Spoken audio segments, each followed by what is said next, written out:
নদিয়া নাগরী বিপাকে পড়েছে, কিসের দান চাহে আমার গোরা দ্বিজমণি? কি চাইছেন তিনি? প্রভু বললেন দেহদান, দেহদান, দেহদান। হরিজীব আর কিছু নয়, শুধু আমার দেয়া দেহটা সেটাই আমাকে দান করে দাও। এখন নদিয়া নাগরী কিন্তু বুঝতে পারছেন না মা, পথের ধারে গৌর হরি দুটি বাহু প্রসার করে বারবার দান চাইছে, তো তাই গহনা খুলে দিচ্ছে। প্রভু বললেন এ তো আমি নেব না। আবার তন্ডুল অর্থাৎ চাল এনে দিচ্ছে, ও ঠাকুর এই নাও, ভিক্ষা নেবে? না না, আমি এও চাই না। তাহলে কিছু করি, মানে টাকা পয়সা? না। কি দান চাইছো তুমি?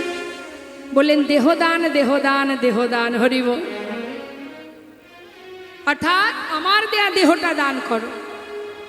চিন্তা করুন একবার বাবা, গৌর সুন্দর এই কলিযুগে নবদ্বীপচন্দ্র আমার গৌর সুন্দর, রাধাকৃষ্ণ মিলিত তনু গৌর হরি, যিনি কিনা শিশুকাল থেকে ধর্ম প্রচার করতে করতে, কলিজীবকে উদ্ধার করতে করতে 24 বৎসর বয়সে তিনি সন্ন্যাসী হয়ে নবদ্বীপ ছেড়ে নানা তীর্থ ভ্রমণ করেছিলেন আর ধর্ম প্রচার, মহামন্ত্র প্রচার করেছিলেন। যুগে যুগে এসেছেন ভগবান সাধুদের পরিত্রাণ করতে, দুষ্টদেরকে নাশ করতে। এই কলিযুগে গৌর অবতারে করুণাময় গৌর হরি তিনি ব্রজলীলা প্রকাশ করছেন আমাদের মতো জীবকে শিক্ষা দেওয়ার জন্য। বৃন্দাবনে যত যত লীলা হয়েছে বাবা, আমরা জানলাম কি করে? গৌর হরি জানিয়েছেন তাই। শাস্ত্রে বললেন যদি গৌর না হইতো কেমনে হইতো, কেমনে ধরিতাম দে, রাধার মহিমা প্রেম রসসীমা জগতে জানাতো কে? অর্থাৎ তার মহিমা, রাধা কৃষ্ণের মহিমা এই জগতে জানলাম কখন মা? যখন গৌর আমাদের জানালেন। কৃষ্ণ ভাবে বিভাবিত হয়ে, কখনো বা রাধা ভাবে বিভাবিত হয়ে, আজ তিনি কৃষ্ণ ভাবে বিভোর হয়ে নদিয়া রাজপথে দাঁড়িয়ে সবাইকে ডেকে বলছে দেহদান, দেহদান, দেহদান। এটাও একটা প্রচার বাবা। প্রচার মানে তোমরা দান করো, নিজেকে দান করো, আমার কাছে দান করো, অর্থাৎ তোমরা আমার হয়ে যাও। নিতাই গৌর হরি বল, হরি বল। সেটাই তো আমরা হতে পারি না বাবা। আমরা কার? এই সংসারে মায়ার জালে এমন ভাবে আবদ্ধ হয়েছি, আমরা তো সদা সর্বদাই ভাবি এই সংসারে হচ্ছে আমি, সংসারই আমার, ছেলে আমার, মেয়ে আমার, আত্মীয় পরিজন আমার, স্বামী আমার, বাড়ি আমার, গাড়ি আমার, বিষয় সম্পত্তি আমার, তাই না? আমরা ভাবি তো সারাদিন তো আমার আমার করেই দিনটা চলে যায়। একবারও চিন্তা করে দেখেছেন কখনো? হরে কৃষ্ণ বাবা, সবই তো আমার, আমি কার? কে আমার? আমি কার? একবারও ভেবেছেন মা? সবই তো আমার, কিন্তু এটাও জেনে রাখুন আদৌ তারা আমার নয়। যতদিন কিনা আমি ছিলাম না, সেই সম্পদের মালিক ছিল আমার আগে যিনি ছিলেন, অর্থাৎ আমার পিতা, তাই তো? তিনি নেই, তাই আজ আমি মালিক। আবার আমি যখন চলে যাব, সেই সম্পদের মালিক আমার সন্তান হবে। তাহলে আগেও আমার ছিল না, পরেও আমার হবে না, আমার থাকবে না। যখন আমি চলে যাব সবই পড়ে থাকবে, আমি একা চলে যাব। তাহলে যেটা আমার নয়, যেটা আমি নিয়ে যেতে পারবো না, তাহলে সেটার প্রতি আমার করার কি বা প্রয়োজন? এটা তো শুধু যাত্রা মঞ্চে, নাট্যমঞ্চে শুধু অভিনয়। সংসারটা হচ্ছে একটা অভিনয় মঞ্চ। কখনো কারোর স্ত্রী, কখনো কারোর কন্যা, আবার কখনো কারোর মা। চলছে একই ব্যক্তি বারবার অভিনয় করছি, আমরা বিভিন্ন রোল করছি। ছেলেদের ক্ষেত্রে কখনো কারোর সন্তান পুত্র, কখনো কারোর স্বামী, কখনো কারোর পিতা, কারোর ঠাকুর দাদা, চলছে অভিনয়। তাহলে এই অভিনয় একদিন শেষ হবে মা। অভিনয় শেষ হয়ে গেলে আমাদেরকে খালি হাতে ফিরতে হবে।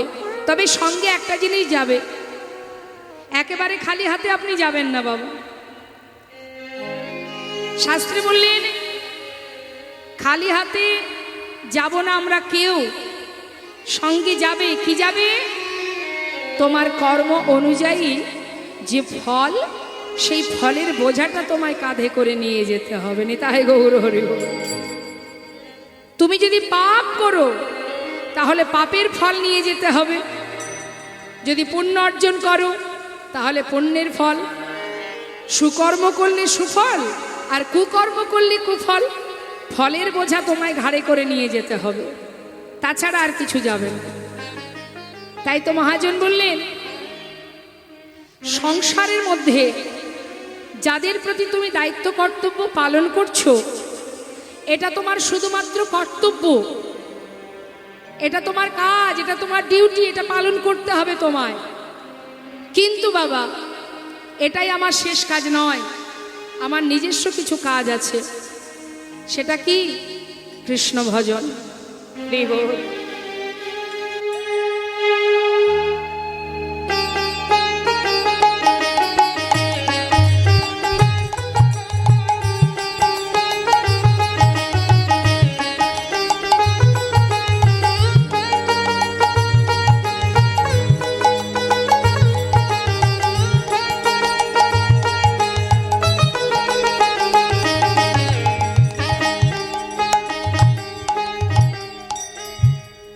কৃষ্ণ ভজন আমাদের করতে হবে কেন? কৃষ্ণ ভজিবার করে সংসারে আইনু। আমরা কি জন্য এসেছি এখানে? কৃষ্ণ ভজন করব বলে। শাস্ত্রে বললেন, কৃষ্ণ ভজিবার করে সংসারে আইনু, মিছি মায়ায় বদ্ধ হয়ে বৃক্ষ সম হইনু, ফল রূপে পুত্র কন্যা ডাল ভাঙি পড়ে, কাল রূপে সংসারে পক্ষী বাসা করে। এসেছিলাম কি জন্য? এই সংসারে মারামারি হানাহানি, এ জমি আমার, ওই বাড়ি আমার, এটা আমার, এটা আমার, সেটা করার জন্য না। আমাদের কাজ কি ছিল? কৃষ্ণ ভজন করব বলে, কৃষ্ণ নাম করব, তার সেবা করব, এটাই ছিল আমাদের কাজ। শাস্ত্রে বললেন, আমরা যে কৃষ্ণচরণের দাস, সেটা আমরা সবাই ভুলে গেছি। আমাদের কারো মনে নেই আমাদের আসল পরিচয় কি। কি আসল পরিচয় আমাদের? আমরা ভগবানের চরণের দাস। জীব নিত্য কৃষ্ণ দাস, তাহা ভুলি গেল, মায়া পিশাচি তার গলেতে বাঁধিল। আমাদের আসল পরিচয় আমরা কৃষ্ণ চরণের দাস। তা যারা দাস দাসী হয় তারা কি করে বাবা? যারা দাস দাসী হয়, দেখবেন মা, বাড়িতে যদি কাজের লোক রাখেন, কাজের লোক কি করে? আপনার যা হুকুম, সেই হুকুম অনুযায়ী কাজ করবে। কাপড় কাচা, ঘর মোছা, বাসন মাজা, তাই না? অর্থাৎ মালিকের কাজ করবে দাস দাসী, তাই তো? তাহলে আমরা যদি ভগবানের দাস হব, আমাদের মালিক কে? গোবিন্দ। আমাদের কাজ কি তাহলে? তার সেবা পূজা করা, তার দেখাশোনা করা, তার কথা মতো চলা। কিন্তু আমরা কি সেটা করি? আমরা সেটা করি কি? আমরা কি করি? আমরা কেউ ভগবানের দাস নই, আমরা সবাই মায়ার দাস হয়ে বসে আছি। সংসারকে জড়িয়ে ধরে, অনিত্য বস্তুকে জড়িয়ে ধরে বসে আছি। যেটা আমার নয়, যেটা নিত্য নয়, যেটা অনিত্য, যেটা চিরস্থায়ী সেটাই তো নিত্য। অনিত্য কোনটা? যেটা আজ আমার আছে কাল থাকবে না, সেটা অনিত্য। তাহলে অনিত্য অর্থাৎ ইহজগতে যা কিছু, নিত্য কি? আমার গোবিন্দ। নিতাই গৌর হরি বল, হরি বল। তা সেই অনিত্য বস্তুকে জড়িয়ে ধরে দিন অতিবাহিত করছি আমরা। তাই করুণাময় গৌর হরি বললেন, ওরে জীব, একবার সব ভুলে গিয়ে আমার কাছে ফিরে আয়, নিজেকে সঁপে দে, আর কিচ্ছু চাই না। মহামন্ত্র জপ কর, আর দুটি বাহু তুলে হরি বল বলে নিজেকে সঁপে দে আমার চরণে। নদিয়া নাগরী কি করেছে মা? বারবার যখন গহনা অলংকার, আবার তন্ডুল, তারপরে কড়ি মহাপ্রভুকে দিচ্ছে, গৌরহরিকে। গৌরহরি বলছে, আমি এত চাই না ঠাকুর, তুমি এগুলো নেবে না। নাম ছাড়া কলিজীবের নাহি আর ধর্ম, সর্বধর্ম সার নামে শাস্ত্র মর্ম। যেখানে থাকবে, যেমনই থাকবে, হরিনাম মহামন্ত্র জপ করো। শাস্ত্রে বললেন, সর্বধর্ম পরিত্যাজ্যং মামেকং শরণং ভজ, অহং তং সর্বপাপেভ্যো মোক্ষয়িষ্যামি মা শুচ। অর্থাৎ সব কিছু পরিত্যাগ করে যে আমারই শরণাপন্ন হয়, অর্থাৎ আমারই গুণকথা, আমার মহিমা বা আমারই মহামন্ত্র জপ করে, সেই জীবের সমস্ত পাপ দূরীভূত করে তাকে আমি উদ্ধার করে নিই। তাই আমাদের জীবনে কলিজীবের নাম ছাড়ার কোনো গতি নাই মা। তুমি যেখানে থাকো, অপবিত্র পবিত্র বা সর্ববাস্তাঙ্গত বিবা যশারি পুণ্ডরিকাক্ষ সবার জভ্যন্তর সূচি। তুমি ভাবছো আমার পবিত্র দেহ নয়, তুমি ভাবছো আমার অপরিষ্কার নোংরা বসন পরা আছে, এখন আমি হরিনাম করব না। ভাবছো স্নান করে শুদ্ধ বসন পরব, তারপরে ভগবানের নাম করব। এরকম কোনো নিয়ম নেই। মহামন্ত্র জপ করার জন্য যত্রতত্র যেখানে থাকবে, যে অবস্থায় থাকবে, যখনই তুমি হরিকে স্মরণ করবে, তোমার ভিতর বাহির সঙ্গে সঙ্গে পবিত্র হয়ে উঠবে। নিতাই গৌর হরি বল। তাই কলিযুগে আমাদের পরমায়ু খুবই কম মা। তাই হেলায় সময় নষ্ট না করে, যার হাতে যতটুকু সময় আছে, জীবনে কোনো কিছুর ভয় না করে শুধু হরিনাম মহামন্ত্র জপ করো। চলতে পথে হরিনাম করো, হাতে কর্ম করো, মুখে হরিনাম করো। নামেই আমাদের উদ্ধার, নামেই আমাদের মঙ্গল, নামেই আমাদের প্রভু কৃপা। হরিদাস ঠাকুর যিনি 3 লক্ষ নাম করতেন মাসে, আহা দিনে, ভাবতে পারা যায় মা? দিনে 3 লক্ষ, মানে মাসে 1 কোটিরও বেশি। নামেই ছিল গৌর কৃপা এবং রাধা গোবিন্দের যুগল কৃপা পেয়েছিলেন সেই হরিদাস ঠাকুর, যিনি ছিলেন আমার গৌর হরির বহিরঙ্গ ভক্তের মধ্যে শ্রেষ্ঠ ভক্ত, অন্যতম নামাচার্য ছিল ঠাকুর হরিদাস। তাই আমি বারবার বলবো, সব কিছু ভুলে গিয়ে কলিজীবের শ্রেষ্ঠ ধন মধুমাখা হরিনাম জপ করবেন। যেখানে থাকবেন, যে অবস্থায় থাকবেন, হরিনাম জপ করুন। এই জগতে যত রকমের মন্ত্র আছে, শ্লোক, আমরা যেমন মনে করুন মায়ের পূজা, লক্ষ্মী পূজা, দুর্গা পূজা, গণেশ পূজা, কার্তিক পূজা, এগুলোতে যে শ্লোক আমরা পাঠ করি বাবা, এগুলোকে মন্ত্র বলা হয়। আর হরিনামকে বলা হয় মহামন্ত্র। তাই কেউ যদি মহামন্ত্র জপ করে, সেই মন্ত্রে সকলেই সন্তুষ্ট হয়ে যান। তাই গৌর হরিব। আজ নিজেকে সঁপে দিতে হবে গৌর চরণে, গোবিন্দ চরণে। জেনে রাখবেন, সময় গেলে আর পাওয়া যাবে না। আমাদের এটা আমার আসল ঠিকানা নয়। আপন ঘরে আমাদের সবাইকে চলে যেতে হবে। এসেছি যেমন, আসার পালা শেষ, এখন আমাদের সময় হয়েছে যাবার পালা। সবাইকে ফিরতে হবে। তাই ফেরার পথটা আমাদেরকে জানতে গেলে আগে সৎ গুরুচরণ আশ্রয় করতে হবে মা। সংসার জীবনে যত রকমেরই তুমি অভিনয় করো না কেন, কাতব কান্তা কস্তে পুত্র সংসারৈব অতীব বিচিত্র নলিনী জলগত তরলং তৎপদ দিশয় চপল। अर्थात तुम कहाँ से आए हो और जाओगी कहाँ, इतना दिल विचार लो बस हो गया भजन। সিনেমা দেখেছেন? আগেকার সময়ে যে বড় পর্দাতে সিনেমা হতো না, যেটাকে বলা হয় সিনেমা হল, ছিল না বাবা আগে? এখনো আছে মনে হয়, আছে না মা? তো সিনেমা হলে যখন সিনেমা দেখতে যাওয়া হয়, সিনেমার যে পর্দাতে আমরা সিনেমাটা দেখি, সেই পর্দার রংটা কি থাকে? যখন আমরা ভিতরে প্রবেশ করি, রংটা কি থাকে মা? সাদা, তাই না? বেশ, সিনেমা শুরু হলো, দারুণ নাটক শুরু হলো। 3 ঘন্টা ধরে কত রং বেরঙের নাটক দেখলাম। হ্যাঁ, নাটক দেখতে দেখতে আমরা সবাই নাটকের মধ্যে ডুবে গেলাম। এমনভাবে ডুবে গেলাম, আর কোনো চিন্তা আমাদের মাথায় থাকলো না। নাটকের মধ্যে পুরো ডুবে গেছি। 3 ঘন্টা নাটক হবার পর ওই পর্দার রংটা কি লাল হয়ে যায়, রঙিন হয়? কি হয়? আবার সাদাই হয়ে যায়। নিতাই গৌর হরি বল, হরি বল। তাহলে মা, ঠিক তদ্রূপ আমাদের আশা যেখান থেকে সংসারের মধ্যে এই বিচিত্র নাট্য মঞ্চে রং বেরঙের নাটক করে আবার আমাদের সেই আপন গন্তব্যস্থলে, সেই একই জায়গায় আমাদের সবাইকে ফিরে যেতে হবে। তাহলে এত হানাহানি, মারামারি, কাটাকাটি কি বা প্রয়োজন? তোমাকে ভগবান যতটুকু দিয়েছে তুমি তাতেই সন্তুষ্ট হও। হাজার চেষ্টা করলেও ভগবান তোমায় দেবে না। কেন জানো? আমাদের যতটুকু আছে আমরা তাতে খুশি হই না। কেন জানেন? আমাদের আরো কিছু পাওয়ার আশা থাকে, একটু হলে আরেকটু চাই, আরেকটু হলে আরেকটু চাই, এটা আমাদের চাওয়া, তাই না মা? কিন্তু একবারও ভাবি না আমার যেটা আছে অন্যের তো সেটাও নেই। আমার একটা সন্তান আছে, কোনো কোনো পরিবার আছে, কোনো কোনো স্বামী স্ত্রী আছে যাদের একটা সন্তানও হয়নি। তাহলে আমার থেকে তারা দুঃখী? হ্যাঁ, আমার মাথায় ছাদ আছে, এখনো অনেক ব্যক্তি আছে যাদের মাথায় ছাদ নেই। তাহলে আমি পেয়েছি অনেক বেশি, ভগবান আমাকে অনেক দিয়েছে, আমার তাতে সন্তুষ্ট হয় না। আমার যেন মনে হয় আমি যদি আরো পেতাম, তাই না? হরি বল। তা মাগো, শাস্ত্রে বললেন তুমি যা পেয়েছো সবই তার কৃপা, তিনি কৃপা করেছেন তাই তুমি পেয়েছো।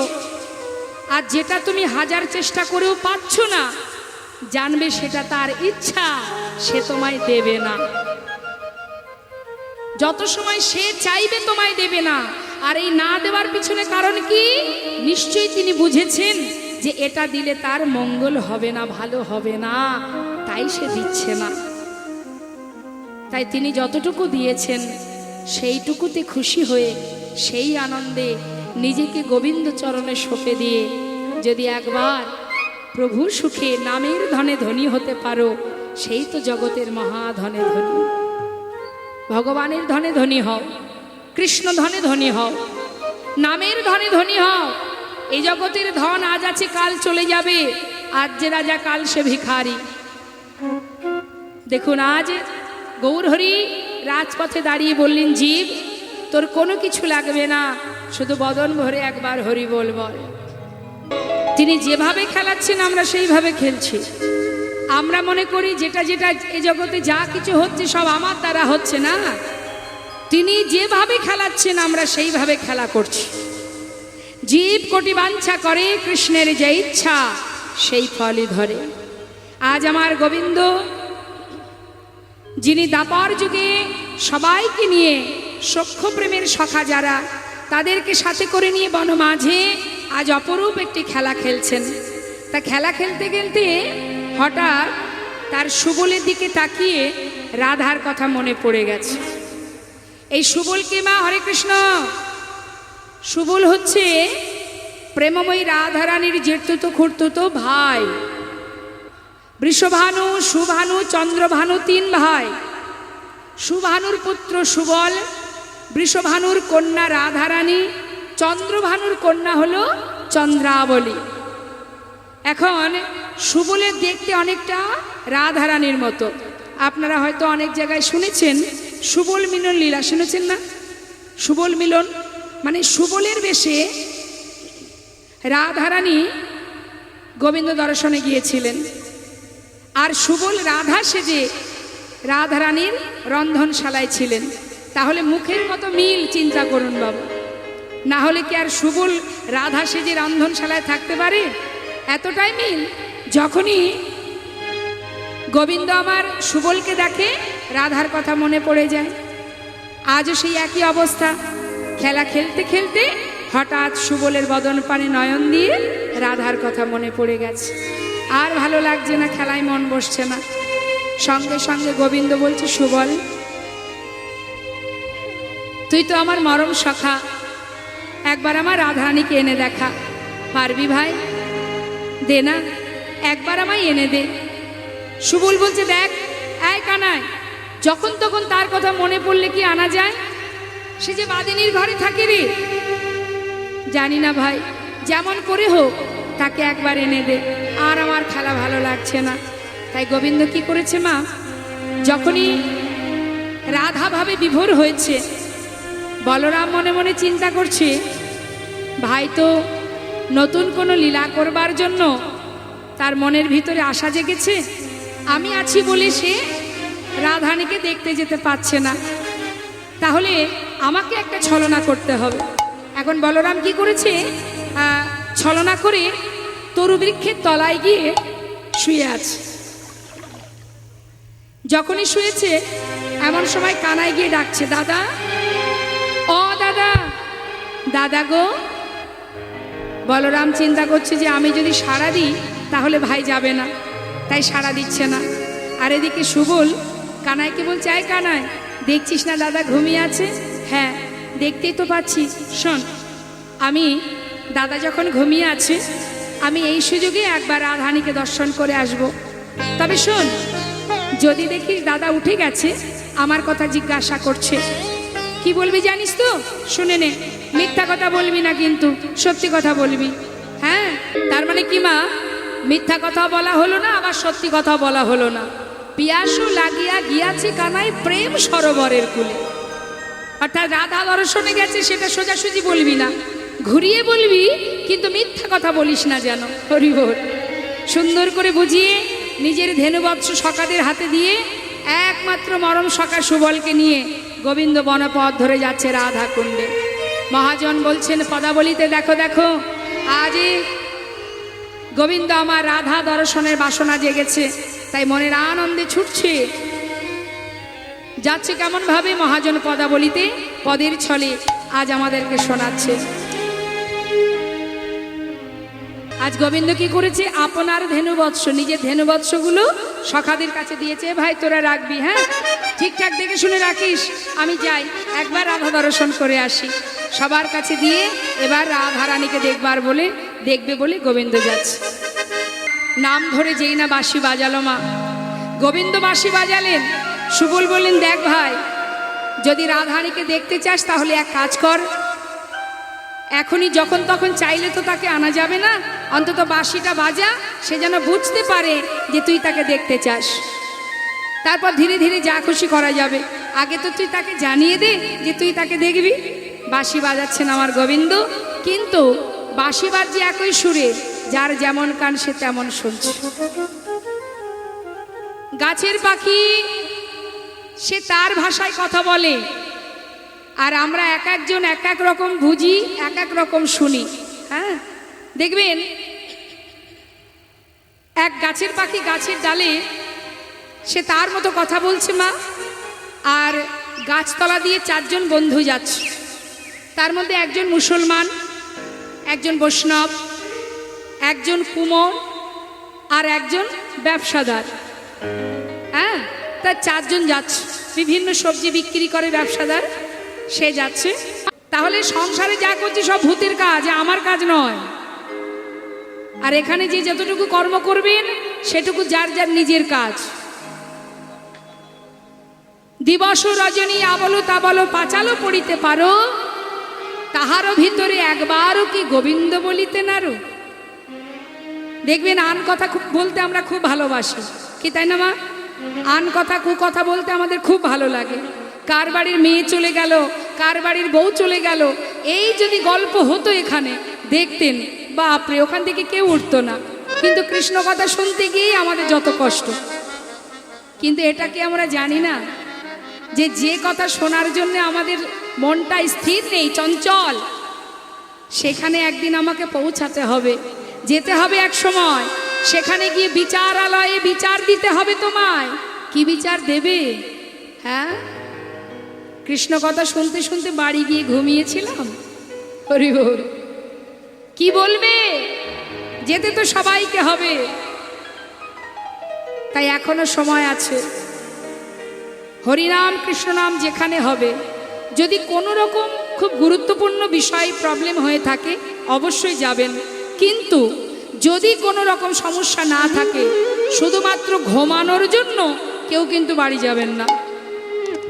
আমি বলে রাখছি, এটা আমার জন্য বলছি না, আপনারা চলে গেলেও আমার কোনো দুঃখ নেই।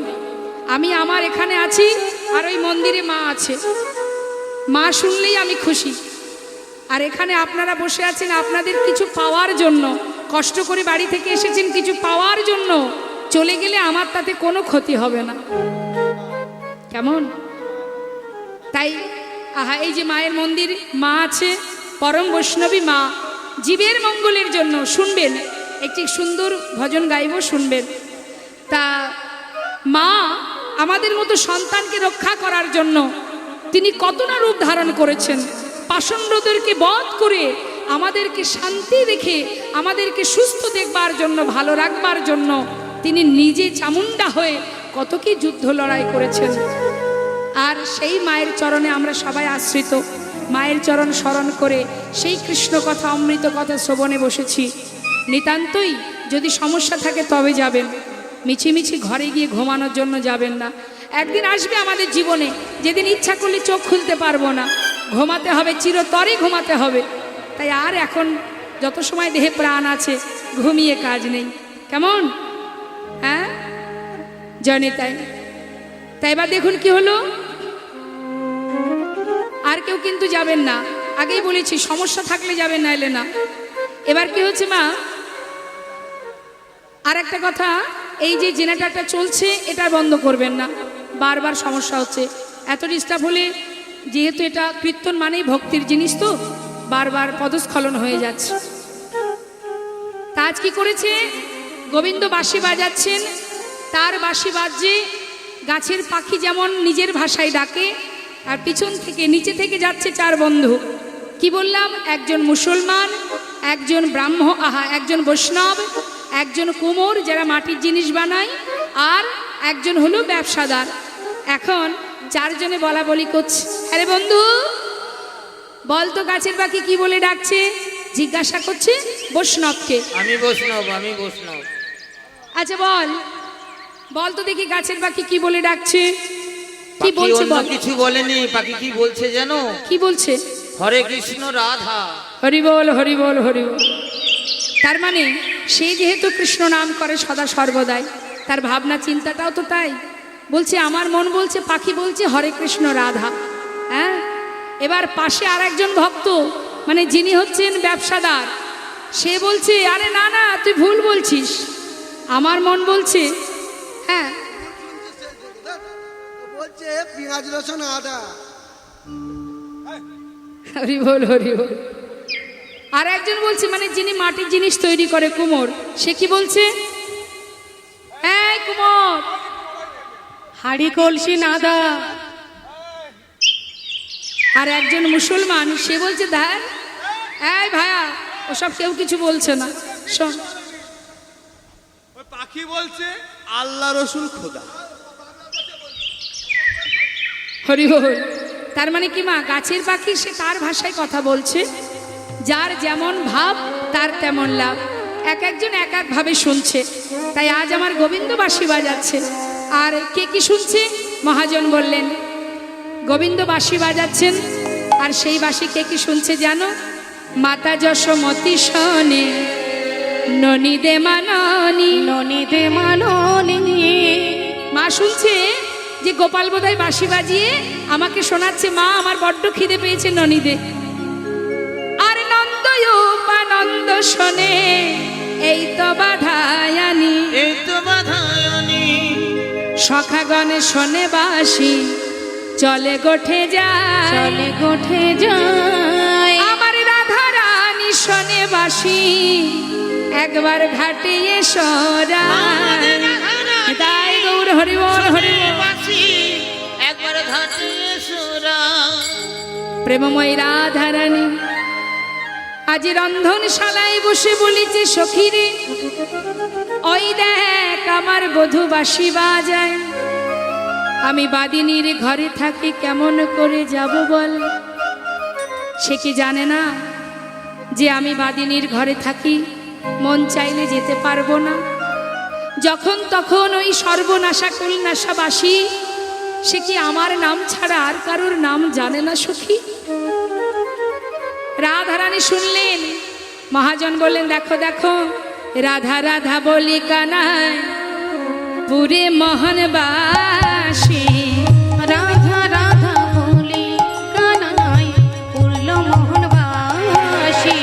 ওগো শিরাধিকার করনে তাহা প্রবেশিল আস, শিরাধিকার করনে তাহা প্রবেশিল আসি।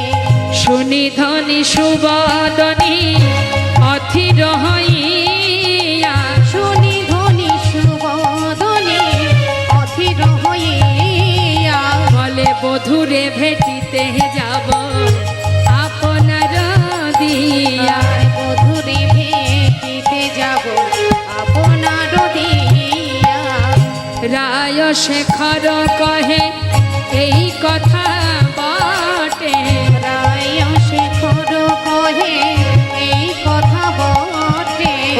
চলো চলো যাই মোরা মথুরার হাটে। ওই না জয় গৌর হরি বল হরি বল। মোরা মথুরার হাটে একবার দেখে আসি গো, দেখে আসি গো আমরা দেখে আসি গো, আমরা দেখে দে আসি গো ওই প্রাণ গোবিন্দের বদন খানি দেখে আসি গো। প্রাণ গোবিন্দের বদন খানি ও গো আর ভাগ্যে হয় কি না প্রাণ গোবিন্দের বদন খানি ভাগ্যে হয় কি না প্রাণ গোবিন্দের বদন একবার দেখে দে আসি গো চলো চলো যাই মোরা মথুরার হাটে। চলো চলো যাই মোরা মথুরার হাটে একবার চলো চলো যাই মোরা মথুরার হাটে। তাই বলি জটিলা রে, আজ ধনী আছিস কাল ভিখারি হয়ে যেতে পারিস। এইভাবে হেলায় সময় নষ্ট না করে চল যাই মথুরার হাটে বিক্রি কিনি করে আসি। বড়িমায় বলছে দেখো, জটিলা বলছে দেখো মা, আমিও পারবো না, আমার মেয়েকেও পাঠাবো না, তাহলে ছেলে? বলে ছেলেকে দিয়ে হবে না। ছেলে একটা কাজে জানে, সে হলো এই মায়ের পূজা, সারাদিন মায়ের পূজা নিয়ে পড়ে থাকে, ওর দ্বারা বিক্রি কিনি হবে না। বড়িমায় চিন্তা করছে যাক বাঁচা গেল, আমি তো এটাই চেয়েছিলাম যাতে কেউ যেতে না পারে। হ্যাঁ রে, তা শোন, এত কথা বলতে বলতে একটা কথা তো বলাই হলো না। বলি আমার নাত বউটা, মানে আমার নাতনিটা তোর বাড়ির যে বৌমা করে এনেছিস, সেই নাতনিটা কেমন আছে রে? মানে আমাদের রাজনন্দিনী রাধারানী কেমন আছে? ভালো আছে মা, ভালো আছে। তা বলি নাতনি তোদের কথা টথা ঠিকঠাক সব শোনে তো? কথা শোনে? কাজকর্ম ঠিকঠাক করে তো? যাক যাক ভালো, আমি এটাই শুনতে চাইছিলাম। আবার কি হলো? কি গন্ডগোল? কি বল? হ্যাঁ হ্যাঁ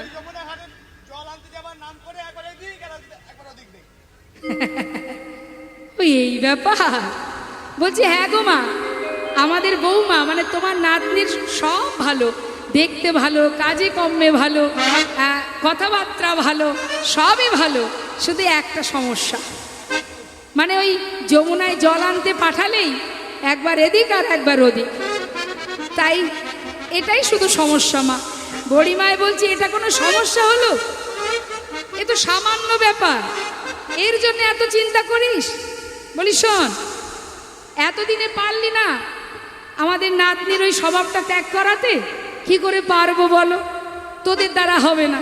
শোন, একটা কাজ কর, বলি নাতনিটাকে আমার সঙ্গে হাটে পাঠিয়ে দে, তোর ওই বউটাকে মানে বৌমাকে আমি হাটে নিয়ে যাব, সারাদিন বিক্রি কিনি করবে, ঘোল বিক্রি করবে। এখন বিক্রি করতে গেলে তো মনটা সেই বিক্রির মধ্যে দিতে হবে, কে কতটুকু ঘোল নিচ্ছে তার দামটা হিসাব করতে হবে। তা মনটা যখন তার মধ্যে থাকবে না, তখন দেখবে আর এদিক ওদিকে মনটা উড়ে বেড়াবে না, ঠিক আছে? তা বৌমাটাকে আমার সঙ্গে পাঠা।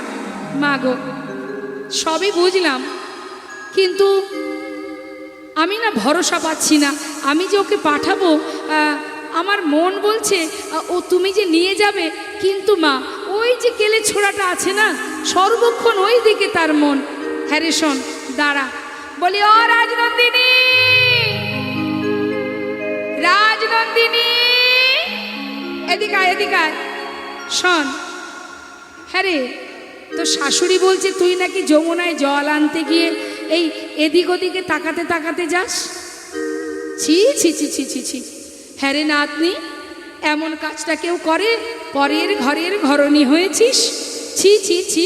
এই শোন, আজ আমি তোকে হাটে নিয়ে যাব, তাই তুই এক কাজ কর, শাশুড়ির পা ছুঁয়ে কথা দে, হাটে নিয়ে যাবার কালে এদিক ওদিকে কোনো দিকে তাকাবি না, যে পথে নিয়ে যাব সেই দিকে সোজা তাকাতে তাকাতে যাবি।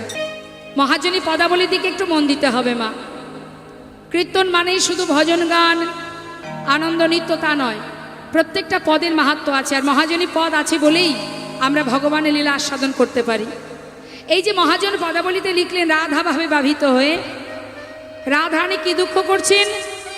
বলছে বাঘিনী মাঝারে বসত হামারো, বাঘিনী মাঝারে মানে কে বাঘিনী? ননদিনী আর শাশুড়ি, তার মাঝখানে আমি বসত করি। বলছে না ছাড়ি দীঘল শ্বাস। দীঘল শ্বাস মানে কি জানেন? দীর্ঘশ্বাস। রাধারানী দীর্ঘশ্বাস ছাড়তে পারতেন না জটিলা ভবনে। আর কি বললেন? কি কহব বিশেষ, বিশেষ একটা কথা আছে, আঙ্গিনা বিদেশ। মানে সারাদিন তো আমি চার দেওয়ালের মধ্যে বাঁধা থাকি, যদি কখনো ঘর থেকে উঠানে পা রাখি যেন মনে হয় যে আমি বিদেশে পা রেখেছি। তাই গৌর হরিব। এটা যে ঘরের সামনে উঠান সেটা মনে হয় না। তাহলে ভাবুন মা, কিভাবে সর্বদাই চার দেওয়ালের মধ্যে রাধারানী আমার বাধা থাকতো, যে ঘর থেকে বাইরে বেরোলে যেন মনে হতো সে বিদেশে এসেছে। বড়িমা, এত লাঞ্ছনা গঞ্জনা আমাকে সইতে হয়। জানি না বড়িমা, তুমি কি একবার পারবে সেই চাঁদ বদন আমায় দেখাতে? হরি বল। শ্রীমতী রাধারানী, যিনি জটিলার ঘরে থেকে আমাদের মতো নারী জাতিকে বুঝিয়েছেন যে সংসারে রন্ধন করো, কর্ম করো, সবই করো, সন্তানের ভবিষ্যতে চিন্তা করো, কিন্তু এখানে বসেও, এই কর্মশালাতে বসেও কৃষ্ণ ভজন করা যায়নি। তাই গৌর হরিবল হরিবল। অর্থাৎ সেও রন্ধন করেছে, কর্ম করেছে, কিন্তু মন ছিল কৃষ্ণের কাছে, গোবিন্দের কাছে। তুমিও কর্ম করো, সবই করো, কিন্তু মনটা দিয়ে দাও গোবিন্দ চরণে। তাহলে কি হবে? তোমার সংসারে দায় দায়িত্ব পালন, আবার কৃষ্ণ ভজন, দুটোই হবে। কৃষ্ণ ভজন করো, হাতে কর্ম করো। রাধারানী আমাদের মতো জীবকে শিক্ষা দিয়ে গেলেন। কিন্তু আমাদের অবস্থা কি মা? আমরা সর্বক্ষণ ওই রন্ধনশালাতেই থাকি। রন্ধন করতে করতে আমাদের দিন চলে যায়। দিন অন্তে ভগবানকে সেবা দেওয়ার সময় আমাদের হয় না। ভগবানের সেবা দেন তো আপনারা? বাড়িতে সেবা দেন তো? কি সেবা দেন? যার যেমন ক্ষমতা, যে যতটুকু পারে, যেটুকু পারে সেবা দেয়। তবে একটা জিনিস সবার ঘরে আছে, সেটা হলো নকুল দানা। আছে না? ওই এদিকে মনে হয় পাওয়া যায় না, তাই না বাবা? এদিকে পাওয়া যায়? বাবা কি ব্যবসা! সর্বত্রে আছে নকুল দানা। খেলেও নকুল দানা, না খেলেও নকুল দানা। নেদাহে গৌর হরিব। তাও আবার দেখবেন দুইয়ের বেশি তিন, তিনের বেশি চার হয়ে গেলে আবার তুলে রেখে দেয়। হরিব, বেশি দেওয়া যাবে না, তাই না? হ্যাঁ, তা আজ দেখুন শ্রীমতী রাধারানী বড়িমাইকে বলছে, বড়িমাই, ওগো বড়িমাই, কখনো কখনো কি মনে হয় জানো বড়িমাই? শুধু তাই নয়, আরো বলছে রাধারানী। কি বলছেন জানো বড়িমাই? কালারো ভরমে বড়িমাই, ওই যে আমি যমুনার ঘাটে যেতে পারি না, নীল শাড়ি পরতে মানা, গগন পানে চাইতে মানা, সর্বদাই কৃষ্ণ নামের ক পর্যন্ত বলতে মানা। কত লাঞ্ছনা বাবা, কত লাঞ্ছনা গঞ্জনা! দেখুন বলছে সুন্দর করে বেনি বাঁধতে মানা। কেন? কখন না জানি ননদিনী এসে আমার বেনি খুলে দিয়ে বলে, এই বউ, এত সুন্দর বেনি বেঁধেছিস কেন রে? আচ্ছা, নিশ্চয়ই বেনি মাধবকে লুকিয়ে রেখেছিস। আমার সেই সুন্দর বেনি খুলে দেয়। বড়িমায়, আমি যমুনার ঘাটে যাই না, কি করব বলো? জানো বড়িমায়, নিন্দুকের মুখে অনলভে যাইয়া যাইব বন্ধু আপা। বড়িমা গো, নিন্দুকের মুখে অনলভে যাইয়া যাইব মধুয়ার পাশে। ও বড়িমা, আমি নিন্দুকের মুখে অনলভে যাইয়া যাইব বন্ধু আপাস। যারা আমার নিন্দা করে, আমি তাদের মুখে আগুন জ্বালিয়ে আমি আমার বন্ধুর কাছে চলে যাব। কারা সে? শাশুড়ি ননদিনী। বড়িমা, যা আছে কপালে তাই হোকে মা, কহে উদ্ধব দাস। যা আছে কপালে তাই হোক মা,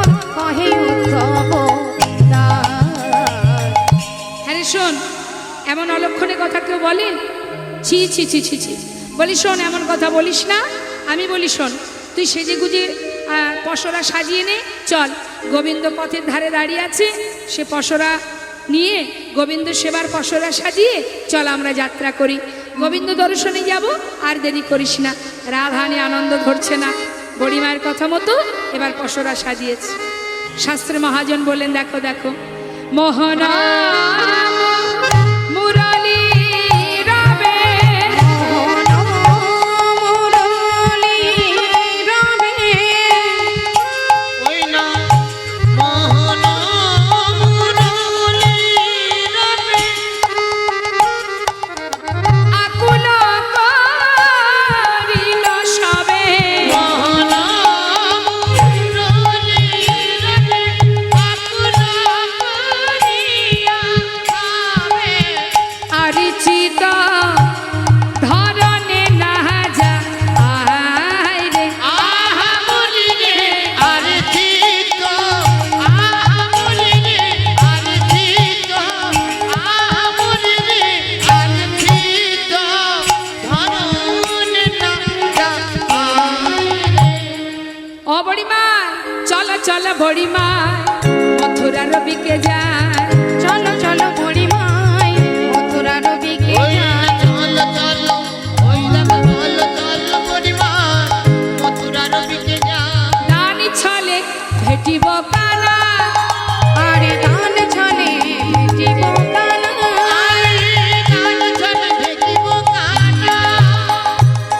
আনন্দে গুলচিত অঙ্গে ভেল পুলকিত, আনন্দে গুলচিত অঙ্গে ভেল পুলকিত, শুনিয়া গোবিন্দ পথে দানি, ওই শুনিয়া গোবিন্দ পথে গানি। কি কি নিয়েছে দেখুন, সুবর্ণের ভাণ্ড ভরি, দধি দুগ্ধ ছানা পুরি, সুবর্ণের ভাণ্ড ভরে দধি দুগ্ধ ছানা পুরি, সারি সারি পসরায় উপরে, সারি সারি পসরায়ু পরে। সুন্দর করে পসরা সাজিয়ে মা পরপর পরপর পসরা সাজিয়েছে। হ্যাঁ, দেখবেন বৃন্দাবনের ব্রজমাইরা মাথায় করে যদি দধি দুগ্ধের ভাণ্ড নিয়ে যায়, দেখবেন বড়টার উপরে ছোট, তারপরে আরো ছোট, পরপর সাজিয়ে নিয়ে যায়। তা যাচ্ছে সাজিয়ে নিয়ে, তার উপরে আবার শুদ্ধ বস্ত্র দিয়ে ঢেকে নিয়েছে। তাহাতেই উড়নে ভালি, বিচিত্রনে তেরো ফালি, তাহাতে উড়নি ভালি বিচিত্রনে তেরো ফালি, আশিস রে করে ঝলমল,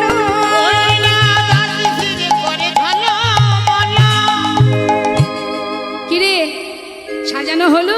হ্যাঁ বড়িমা, শুধু কি আমার পসরা গো, আমি আমার দেহ পসরা সাজিয়েছি আমার গোবিন্দ সেবার জন্য। বেশ বেশ, তাহলে আর দেরি করিস না, চল যাত্রা করি। যেই না বলেছে যাত্রা করি, ঘর থেকে বাইরে পা রেখেছে, এমন সময় জটিলা আবার ডাক দিয়েছে। বলি ও মা, এদিকে এসো, এদিকে এসো। কি হলো? দেখবেন মা, চুরি করে যেহেতু যাচ্ছে, তো মনের মধ্যে একটা চিন্তা শুরু হয়ে গেল যে পিছন থেকে জটিলা ডাকছে, তাহলে কি ধরা পড়ে গেল?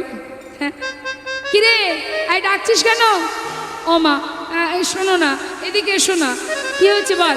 বলি শোনো, বৌমাকে নিয়ে যাচ্ছ, যাও।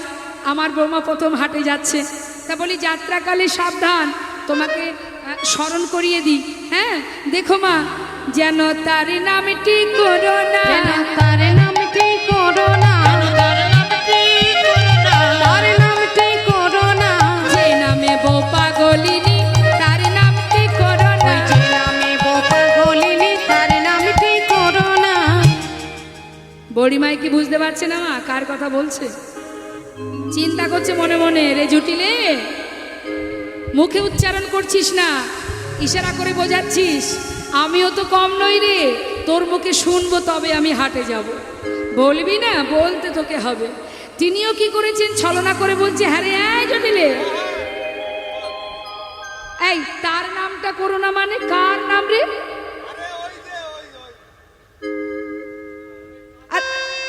হ্যাঁ হ্যাঁ, এই কার নাম করতে বারণ করছিস? তা বলছে না মা। আবার ঘুরিয়ে বলছি, মাঠে মাঠে ধেনু চড়াই তার নামটি করোনা। মাঠে মাঠে ধেনু চড়াই তার নামটি করোনা। গোঠে মাঠে ধেনু চড়াই তার নামটি করোনা।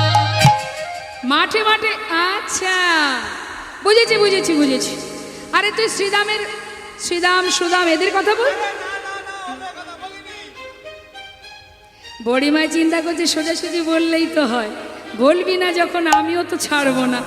এই শোন, বেরিয়েছি একটা যাত্রা নিয়ে, বারবার পিছন থেকে ডেকে আমার যাত্রা অশুভ করে দিচ্ছিস।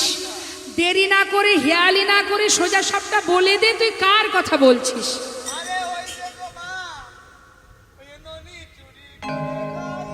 ননি চুরি করে খাই তার নামটি করোনা। ননি চুরি করে খাই তার নামটি করোনা। চুরি করে খাই তার নামটি করোনা। ও তাই বল, বুঝেছি বুঝেছি বুঝেছি। মানে তুই ওই মধুমঙ্গলের কথা। শোন জটিলে, আমি কিন্তু আর স্থির থাকতে পারছি না, অনেকক্ষণ থেকে হেয়ালি হচ্ছে। সোজাসুজি বলবি না আমি চলে যাব। বল। নন্দের বেটা কেলে ছড়া তার নামটি করোনা। নন্দের বেটা কেলে ছড়া তার নামটি করোনা। বেটা কেলে ছোড়া তার নামটি করোনা। ও তাই বল। আচ্ছা আচ্ছা আচ্ছা, বুঝেছি বুঝেছি। ওই কেলে ছোড়া মানে তুই কৃষ্ণের কথা বলছিস?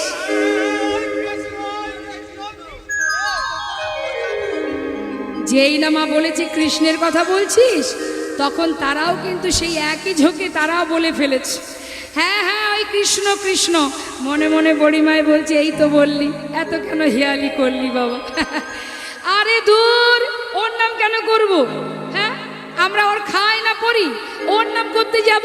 শোন, আমরা না ওই যে তোদের ঘরের কুলদেবী মা, ওই মায়ের নাম গাইতে গাইতেই তো আমরা যাই।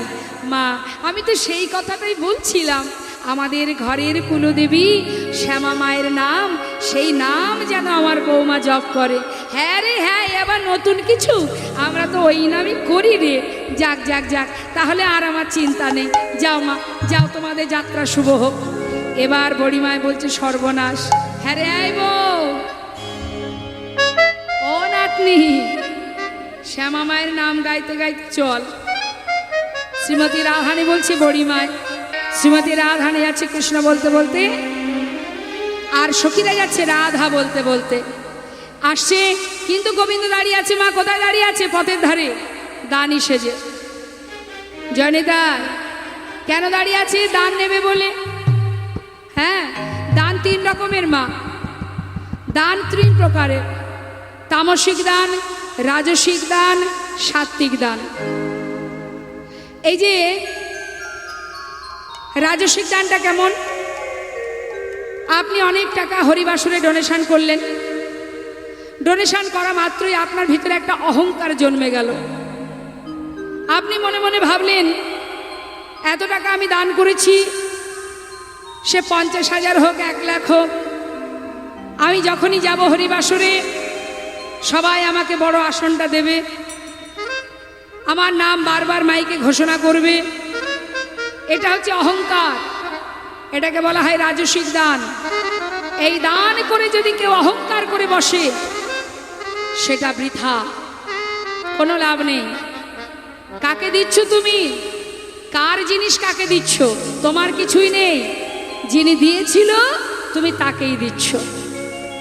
তাই তোমার অহংকারের কিছু নেই, বরং তুমি এটা স্বীকার করো প্রভুর চরণে, তুমি আমার হাত দিয়ে তোমার সম্পদ তুমিই নিলে প্রভু, যেন তোমার সেবায় লাগে, সে যেন তোমার সেবা থেকে বঞ্চিত না হয়। সেটা আমরা বলি না, আমরা কি বলি? যশ খ্যাতি পাওয়ার আশা। দান করেছি, সবাই আমাকে মান দেবে, বড় চেয়ার দেবে, সম্মান করবে, হরি বল। এটাকে বলা হয় রাজসিক দান। আর তামসিক দানটা কেমন? কোনো ব্যক্তি খুশি হয়ে কাউকে 500 টাকা, 1000 টাকা বা যেমন খুশি দান করলো। যেমন ধরুন, আপনার উপকার করে দিল, তার বিনিময়ে আপনি মদ্যপান করবার জন্য 500 টাকা দিলেন, কি 1000 টাকা দিলেন। হ্যাঁ, হ্যাঁ, এটাও কিন্তু একটা দান, এটাও একটা দান। এক বন্ধু আর এক বন্ধুকে মদ্যপান করার জন্য দান করলেন, এটাকে বলা হয় তামসিক দান। অর্থাৎ যে দেবে আর যে নেবে উভয়ের সমান অপরাধ। আর সাত্বিক দান কেমন বাবা? আপনার ক্ষমতা অনুযায়ী যতটুকু আছে, আপনার 100 টাকা আছে, আপনি সেইটুকুই গোবিন্দকে দিন, কিন্তু এই দানের পিছনে যেন কোনো উদ্দেশ্য না থাকে।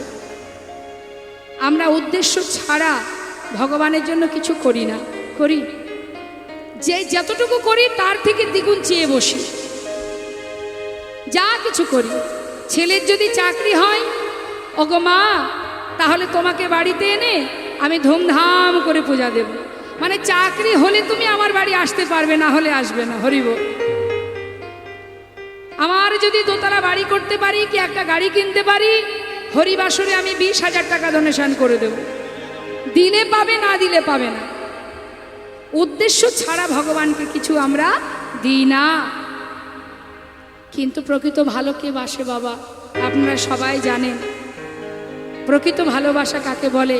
5 বছরের ছোট্ট শিশু প্রহ্লাদ যেদিন হিরণ্যকশিপুরকে নরসিংহ মূর্তি ধারণ করে ভগবান উদ্ধার করেছিল, প্রহ্লাদ 5 বছরের ছেলে জিজ্ঞাসা করেছিল ভগবান, প্রহ্লাদ এইটুকু শিশু কি জ্ঞান তোমার, তুমি এত ভালোবাসো আমায়, তোমার ভক্তিতে আমি সন্তুষ্ট। প্রহ্লাদ বলো তুমি কি চাও?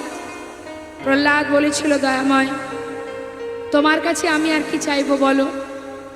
না চাইতে যে ভক্তি, যে প্রেম, যে ভালোবাসা তুমি আমায় দিয়েছ, সেই তো আমার অনেক বড় পাওয়া।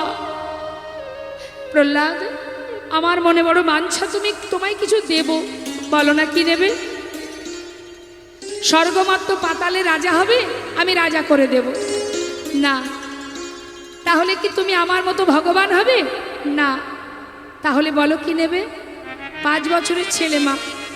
প্রহ্লাদ বলে উঠলেন, প্রভু দিতে যদি হয় তবে এইবার দাও।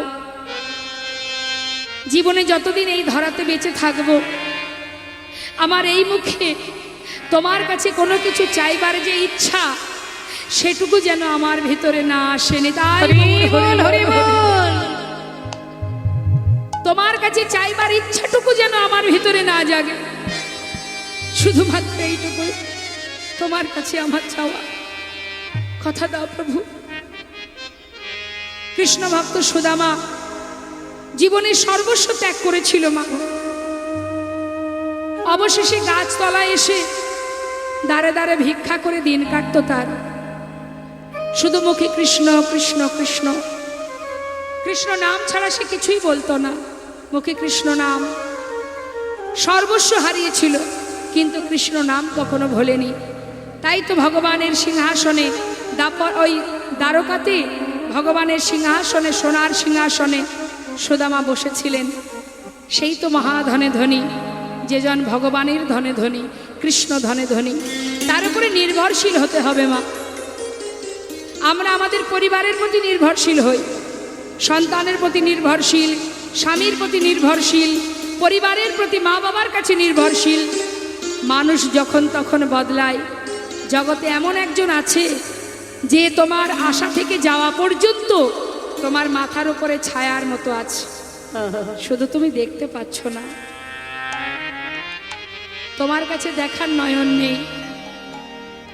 যে নয়নে মায়ার সবকিছু দেখা যায়, সে নয়নে সেই অপ্রাকৃত, সেই আদি পুরুষকে কি দেখা যায় গো? যিনি পরমেশ্বর ভগবান, যিনি পরমাত্মা রূপে আমাদের প্রত্যেককে চালনা করছে, তিনি যে আমাদের ঈদ মন্দিরে আছেন বলেই আমরা এখনো দাঁড়িয়ে আছি, কথা বলতে পাচ্ছি, শুনতে পাচ্ছি, দেখতে পাচ্ছি। তিনি আছেন হিয়ার মধ্যে, হৃদয় মন্দিরে। যে কথা বলেছিল কবিগুরু রবীন্দ্রনাথ ঠাকুর, ওগো দয়াময়,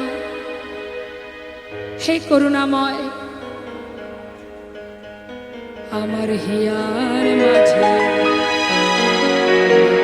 রেখেছিলে, দেখতে আমি পাইনি তোমার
আশায় আমার সকল ভালোবাসা, সকল আঘাত, সকল আশায়। কি সুন্দর কথা মা। বিশ্বকবি রবীন্দ্রনাথ ঠাকুর তিনি ভগবানের প্রতি একনিষ্ঠ ভক্তি নিয়ে তিনি লিখলেন, হে প্রভু, তুমি আমার ভালোবাসাতেও আছো, তুমি আমার কষ্টে আছো, তুমি আমার আশায় আছো, নিরাশায় আছো, সুখে আছো, দুঃখে আছো, সর্বক্ষণ সব কিছুর মধ্যেই তুমি আছো।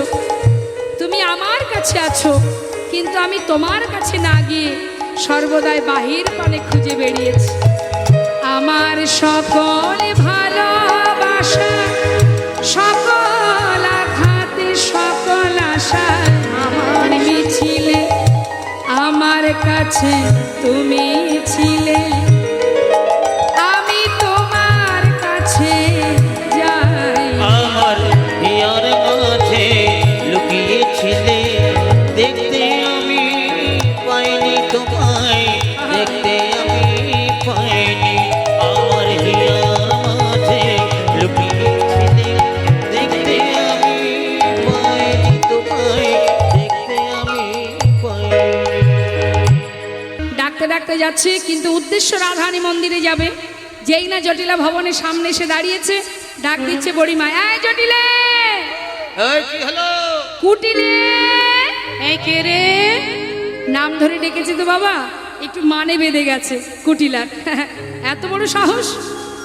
বৃন্দাবনের সতীরমণী আমি আর আমার মা, তাদের নাম উচ্চারণ করে ডাকছে। সবাই কত মান দেয় আমাদের, কত সম্মান করে। আর আজ কে এলো আমার বাড়ি যে আমাদের নাম ধরে ডাকছে? আমার নাম কুটিলা।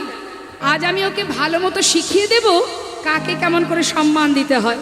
দেখেছো কাণ্ড? হ্যাঁ, বলি এই মা, তুই তো চোখেও দেখিস না, কানেও বোধহয় শুনিস না, তোর দ্বারা কিছু হবে না। দেখছি কার এত বড় সাহস যে আমার আর তোর নাম ধরে ডাকে। বুড়িমাই বাইরে থেকে ডাকছে, আর কুটিলা যাচ্ছে দরজা খুলতে। মা খুলে গিয়ে দেখছে কি বাইরে বুড়িমাই। তাকে সম্মান করতে হবে। ছি ছি ছি ছি, কি বলে ফেললাম! মাথাটা নিচু করে দাঁড়িয়ে আছে। বুড়িমাই বলছে, হ্যাঁ রে কুটিলে, সেদিন তোকে জন্মাতে দেখলাম, তোর এত মান হলো কবে শুনি? বলি শোন, তোরা বৃন্দাবনের সতীরমণী, তোদের মান মানে আমি নাম ধরে ডেকেছি, তোদের মান চলে গেছে। কিন্তু আমাকে চিনিস? আমি কে? এই গোটা বৃন্দাবনে যখন কেউ ছিল না তখন ছিলাম আমি, আবার যখন কেউ থাকবে না তখনও থাকবো আমি। বলি শোন, এত কথায় কাজ নেই, তোর সঙ্গে এত কথা বলে আমার কোনো লাভ নেই। বলি বাড়িতে তোর মা আছে? আছে, চল ভিতরে চল। ভিতরে নিয়ে গিয়ে আসন পেতে বসতে দিয়েছে। নিতাই গৌর হরিবল। পাতা আসনে বসে বলছে, হ্যাঁ রে ও জটিলে, বয়সটা তো কম হলো না, তা মরণ হবে কবে? বুড়িমায়ের কথা শুনে জটিলা বলছে, মা এ তোমার কি কথা বলো? মরণ কি আর আমার হাতে গো? সে যখন চাইবে নিয়ে যাবে। হ্যাঁ, যাক যাক, অত ধর্মের কথা বলতে হবে না। শোন, আজকে তোর বাড়িতে কেন এলাম জানিস?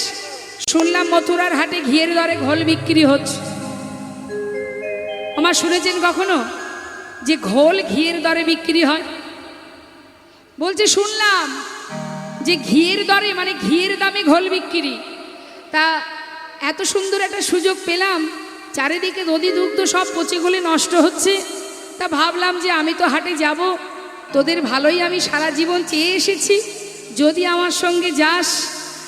জটিলা বলছে, বুঝেছি মা, তুমি তো আমাদের মঙ্গলই চাও, কিন্তু আমার আর সেই বয়স আছে বলো? দেখছো না, চোখে দেখতে পাই না, ঠিকঠাক কানেও শুনতে পাই না। আরে মুশকিল, তুই কেন যাবি? এই বয়সে কি আর হাটে বেচা কেনা সম্ভব তোর দ্বারা? তোকে যেতে হবে না। হ্যাঁ রে, তোর মেয়েটাকে পাঠিয়ে দে। হবে না? কেন হবে না? বড়িমাই বলছে তোর মেয়েকে পাঠিয়ে দে। হ্যাঁ, ওই যে কুটিলাকে পাঠা।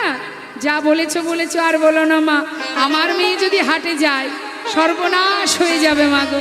বলি শোনো, আমার মেয়ের প্রচুর গুণ আছে, ও ও কারোর ভালো সহ্য করতে পারে না, নিজের বৌদির ভালোটাও ও চায় না। সারাদিন পাড়ায় পাড়ায় বইয়ের নামে নিন্দে মন্দ করে বেড়ায়, এটাই ও সারাদিনের কাজ। আর ওই সুন্দর হাটে যদি আমার মেয়ে কুটিলাকে পাঠায়, ওই সুন্দর হাটে যারা বেচা কেনা করবে কাউকে সন্তুষ্টভাবে সুষ্ঠুভাবে বেচা কেনা করতে দেবে না, গিয়ে ওই হাটটাকে ভেঙে টুকরো টুকরো করে দেবে। আমার মেয়ের প্রচুর গুণ আছে মা, শোনো শোনো, তাহলে দুটো একটা গুণের কথা বলি। আমার মেয়ের এমন গুণ, আমার মেয়ের এমন গুণ, কাঁচা বাঁশে লাগাই ঘুণ। মেয়ের এমন গুণ, ও সে কাঁচা বাঁশে লাগায় গুণ। মেয়ের এমন গুণ, কাঁচা বাঁশে লাগাই ঘুণ।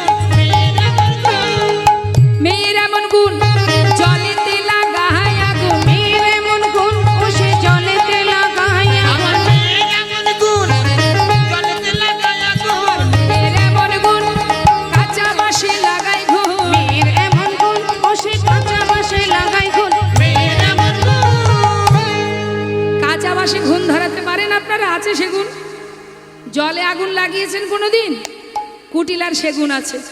শুধু তাই নয়, ওর পদভরে মাটি কাঁপে, মুখের বলে দধি টকে। মানে মুখের ভাষায় এত মিষ্টি, মানে এত টক যে দই থাকলে টকে যাবে। হ্যাঁ, লোকের গায়ে গা লাগিয়ে ঝগড়া হবে। মানে আমার মেয়ের এত গুণ, যেন তেন প্রকারে গায়ে গা বাঁধিয়ে পায়ে পা বাঁধিয়ে ঝগড়া করবেই করবে। ওকে আমি হাটে পাঠাতে পারবো না। নেহাত আমার মেয়ে, না হলে কবে বাড়ি থেকে বের করে দিতাম। কি করব বলো, পেটের মেয়ে তো, ফেলে তো আর দিতে পারি না। দুদিনও হয়নি স্বামীর ঘর করতে পারিনি, স্বামীকে খেয়ে আমার ঘাড়ে চেপে বসে আছে। কি আর করা যাবে, পেটের মেয়ে ফেলে দিতে পারছি না। যাক যাক বাবা, তোর মেয়ের গুণকথা আমি আর শুনতে চাই না। তা শোন, আজ না হয় বড় লোক আছিস, কে জানে বাবা কার ভাগ্যে কি আছে, কাল যদি আবার গরিব হয়ে যাস। কথায় আছে, বসে খেলে রাজার ভান্ডার ফুরিয়ে যায়। হ্যাঁ রে, জাত ব্যবসা কখনো ছাড়তে নেই রে। তোরা দধি দুগ্ধ ঘৃত ঘোল বিক্রি করবি, গোয়ালা জাতি, এই তো তোদের কাজ। আজ বড় লোক, কাল যদি ভিখারি হোস। হ্যাঁ, যেমন বাবা এক ভক্তের কথা একটু বলি, যিনি মস্ত বড় রাজা ছিলেন, সব হারিয়ে পথের ভিখারি হয়েছিলেন। সে কে? অযোধ্যা রাজা, রাজা হরিশ্চন্দ্র। হরিশ্চন্দ্র অযোধ্যার রাজা ছিলেন, সম্রাট রাজা হরিশ্চন্দ্র। এক সময় তিনি মৃগয়া করতে গিয়ে বনের ভিতরে একটা ফুলের বাগানে, প্রত্যেকটি ফুলে এক একটি রমণী বাধা ছিল। মানে বিশ্বামিত্র মুনি একটা ফুলের বাগান তৈরি করেছিলেন। সেই ফুলের বাগানে এত সুন্দর ফুল ফুটতো বাবা, যে রমণী, যে ব্যক্তি ওই পথে যাবার কালে ফুলে হাত দিত, মানে ফুল ছিঁড়ে নিয়ে চলে যেত, ভালো লাগতো দেখতে। তা বিশ্বামিত্র মুনি কি করেছিলেন, ওই ফুল বাগানে প্রত্যেকটা ফুলে মন্ত্রপুত করে রেখেছিলেন। যে ফুলে হাত দেবে সেই ফুলে বাধা পড়বে। এবার যেদিনই ওই মন্ত্রপুত করেছে, তার পরের দিনই হরিশ্চন্দ্র যাচ্ছেন বনমাঝে মৃগয়া করতে, হরিণ শিকার করতে। এবার পথে যেতে যেতে দেখছে ফুলের মধ্যে এক একটি মানুষ, মানে এক একটা নারী বাধা হয়ে আছে। তাই তিনি কি করেছিলেন, নিজের ক্ষমতা দ্বারা সবাইকে মুক্ত করেছিলেন। এই যে মুক্ত করেছিল, এটাই তার অপরাধ। কিন্তু রাজার ধর্ম কি বাবা? সবাইকে রক্ষা করা। সে তার কর্ম করেছে, কিন্তু বিশ্বামিত্র মুনির অনুমতি ছাড়া করেছে, এটাই তার অপরাধ। তাই বিশ্বামিত্র মুনি খবর পেয়ে যখন জানতে পারলেন যে হরিশ্চন্দ্র, রাজা হরিশ্চন্দ্র এমন কর্ম করেছে, তিনি দেরি না করে সেই রাজসভায় এসে রাজা হরিশ্চন্দ্রকে বললেন যে তুমি অপরাধ করেছ, তুমি আমার কাছে না জেনে, আমার কাছে না শুনে, আমার অজান্তে যে কর্ম করেছ, এর জন্য তোমাকে সাজা পেতে হবে। নিতাই গৌর হরি। করজোড়ে বলে উঠলেন মহারাজ যে গুরুদেব, আমি রাজা, সবাইকে রক্ষা করাই আমার ধর্ম। আপনার অজান্তে করেছি, তার জন্য যদি আমার অপরাধ হয় আপনি যে সাজা দেবেন আমি মাথা পেতে গ্রহণ করব। বলে তবে শুনে রাখো, তুমি যদি গ্রহণই করবে তবে এটাই তোমার সাজা, সেটা হলো তোমার এই রাজ্য, তোমার এই রাজ সিংহাসন তুমি আমায় দান করে দাও। নিতাই গৌর হরি বল। এক কথাতেই মা সর্বস্ব দিয়ে দিলেন গুরুদেবকে। দেবার পর সিংহাসন থেকে নেমে তিনি পথে এসে দাঁড়ালেন। সঙ্গে আছে তার স্ত্রী আর তার ছোট্ট সন্তান। পথের ধারে যেই না দাঁড়িয়েছে এমন সময় বলে উঠলেন, গুরুদেব শোনো, দান করেছো কিন্তু দানের পরে দক্ষিণা দিতে হয়, দক্ষিণা দাও। কি আর দেবে মা, কি বা আছে তার কাছে? হরি বল। সবই তো দিয়েছে, আর তো তার কাছে কিছু নেই। গুরুদেব আমি কি দেব তা তো জানি না, তুমি দান করলে দক্ষিণা দাও। বেশ। দেরি না করে রাজা হরিশ্চন্দ্র তার স্ত্রীকে আর সন্তানকে নিয়ে পথ ধরে যাচ্ছে আর চিৎকার করে বলছে, দাসী আছে দাসী নেবে গো, দাসী আছে দাসী নেবে গো। একজন শুদ্ধ বৈষ্ণব ঘর থেকে পথে এসে বলে উঠলেন, আমার বিষ্ণু সেবার জন্য, ভগবানের সেবার জন্য দাসীর প্রয়োজন। বেশ, তাহলে আমার স্ত্রীকে আপনাকে দাসী স্বরূপ দান করলাম। নিজের স্ত্রী আর সন্তানকে দিয়ে দিলেন। তার বিনিময়ে যে কড়িটা পেলেন সেই কড়িটা আজ গুরুদেবের হাতে দক্ষিণা স্বরূপ দান করলেন। আর নিজেকে বিক্রি করলেন কোথায়? কাশীধামে কালু ডোমের কাছে শ্মশানে মরা পোড়ানোর কাজ করতে শুরু করলেন মস্ত বড় রাজা হরিশ্চন্দ্র। শ্মশানে মরা পোড়ানোর কাজ করে এত বড় রাজা হয়ে আজ আর তার হাতে কিছু নেই বাবা। ভাগ্যের কি লীলা, ভাগ্যের কি লেখন। হঠাৎ একদিন তার স্ত্রী শৈবা বনে গেছে ফুল তুলতে, সঙ্গে আছে সন্তান। সর্পদংশনে তার পুত্র রোহিতাশ্বের মৃত্যু হয়। যেই না মৃত্যু হলো, সন্তানকে কোলে করে নিয়ে মা কাঁদতে কাঁদতে ওই শ্মশানে এসেছে সন্তানের শেষ কাজ করবে বলে। যখন শ্মশানে এলো, এসে দেখছে তারই স্বামী যে কিনা মরা পোড়ানোর কাজ করছে। চোখের জলে মুখ ভাসিয়ে কাঁদছে শৈবা। স্বামী, কত বড় রাজা তুমি, আজ আমাদের একই অবস্থা। একমাত্র পুত্র, সেও আমাদের ছেড়ে চলে গেল। কিন্তু সন্তানের শেষ কাজটি করব কি করে? শ্মশানে মরা পোড়াতে গেলে মা একটা নিয়ম আছে, 16 আনা দক্ষিণা দিতে হয় পার ঘাটায়। আজকে হরিশ্চন্দ্রের কাছে পার হবার জন্য 16 আনা দক্ষিণা দেওয়ার মতো কিছু নেই। ভাগ্যের কি পরিহাস। গঙ্গার ঘাটে বসে বসে চোখের জলে মুখ ভাসিয়ে কাঁদছে হরিশ্চন্দ্র। আর প্রভুকে জানাচ্ছে, মাধব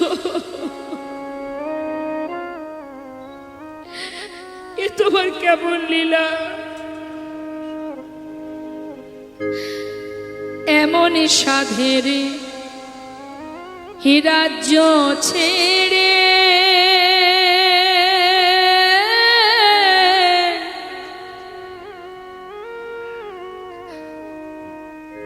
গঙ্গার ঘাটে বসে কাঁদছে আর বলছে, মাধব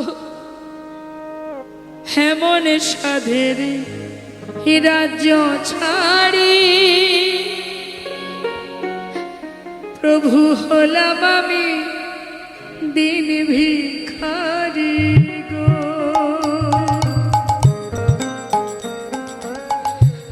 এমন সাধের রাজ্য ছাড়ি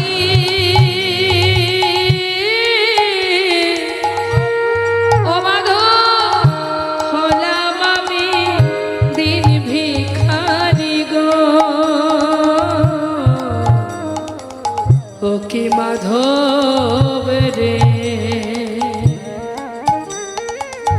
কৃপা করি ফিরাও ন একবার পার করে না। ওই না এত সাধের রাজ্য ছাড়ি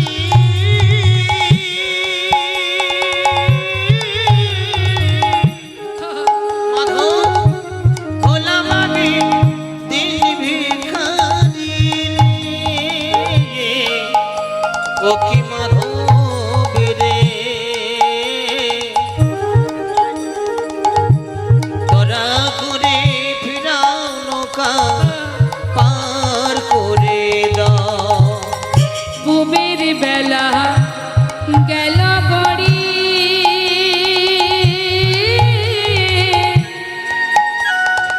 ও মাধব নাই গো আমার পারির করি রে। ওই না পুবের বেলা গেল করে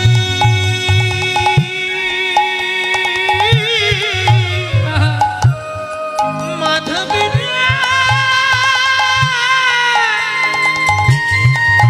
ও মাধব রে, মাধব রে,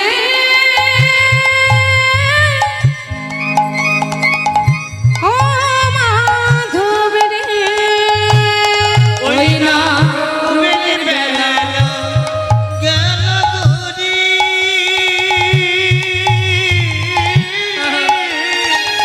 নাই গো আমার টাকা কড়ি রে। ও কি মাধব রে তোরা করে ফিরাও নৌকা পার করে দাও ও কি একবার তোরা করে ফিরাও নৌকা পার করে দাও আমার তোরা করে ফিরাও নৌকা পার করে দাও ভাগ্যের পরিহাস মা, আজ আমি ধনী কাল আমি ভিখারি। কে বলে আজ যা আছে কাল সেটা থাকবে? কেউ জানে না। রাম অবতারে প্রভু রামচন্দ্রের সহধর্মিণী মা সীতা, যাকে ভগবানের সহধর্মিণী হয়েও যাকে নিয়ে চলে গিয়েছিলেন, কে গো? অবতার শ্রীরামচন্দ্র মা জানকীর পতি, তার হইল বনবাস রাবণ করে দুর্গতি। অগ আগুনে পুড়িল না, আগুনে পুড়িল না, অগ কপালের কি লেখা কাহার সমান নাহি যা। ও গো চিরদিন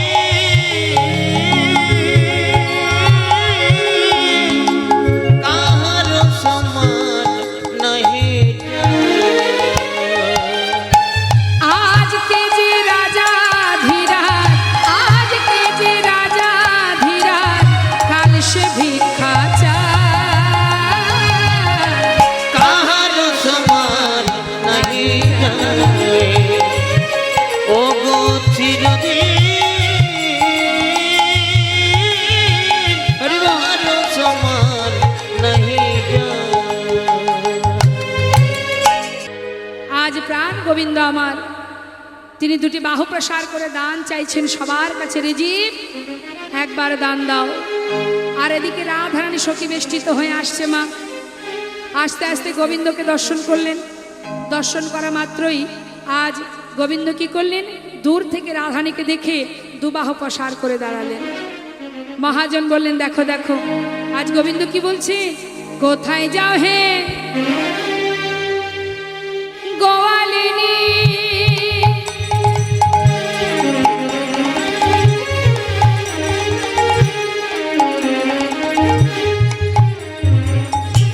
কোথায় যাও হে গোয়ালিনী, কোথায় তোমার ঘর হে, কোথায় যাও হে গোয়ালিনী,